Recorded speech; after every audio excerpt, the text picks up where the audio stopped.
66 ಸೂತ್ರ ಉಡಿಯಾಗಿಟ್ಟಿ 36 ಭಂಡಾರ ಕೈಯಾಗ ಇಟ್ಕೊಂಡಿ.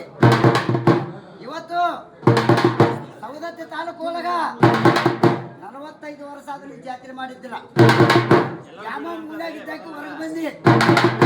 ಈ ವರ್ಷ ಏನಂದ ಇವತ್ತು ಊದು ಕೊಟ್ಟಲ್ಲಿ ಉರಿ ಕಳಿ, ರೈತು ಕೊಟ್ಟಲ್ಲಿ ಬ್ಯಾನಿ ಕಳಿ, ನೀರು ಕೊಟ್ಟಲ್ಲಿ ದಾನ ಪಡಿ, ಬಂಗಾರ ಕೊಟ್ಟಲ್ಲ ಬಂಗಾರ ಪಡಿ, ಅಲ್ಲರಿದ್ರೆ ಅಡ್ಡ ತಿರುವು, ಬಾಯಿ ನೀರು ಬಂಡಿ ಕಟ್ಟು, ಅಡ್ಡ ಸೇರ್ಗ ಅಡ್ಡ ಕಟ್ಟು, ಕರೆ ಬಂತ ಕೈಯಾಗ ಹಿಡ್ಕೊಂಡು ತುಂಬಿದ ಕೊಡ ತಲೆ ಮೇಲೆ ಇಟ್ಕೊಂಡು. ಈ ವರ್ಷದ ಕಾಲಕ್ಕೆ ಏನೈತೆ ಅಂದ್ರ ಪಾಪ ಹೆಚ್ಚಾಗೈತಿ. ಅಣ್ಣ ತಮ್ಮರ ಕೂನಿಲ್ಲ, ಅಕ್ಕ ತಂಗಿಯರ ಕೂನಿಲ್ಲ, ಧರ್ಮಣ್ಣದ ಹಳ್ಳಿ ಕಾಲು ಪಾಪ ಅನ್ನೋದು ಹೆಚ್ಚಾಗಿದ್ದಕ್ಕ ಈ ವರ್ಷದ ಕಾಲಕ್ಕೆ ಜಾಮ ದುಡ್ಕೊಂಡು ಹೊರಗೆ ಬಿದ್ದು ಬಿಟ್ಟು.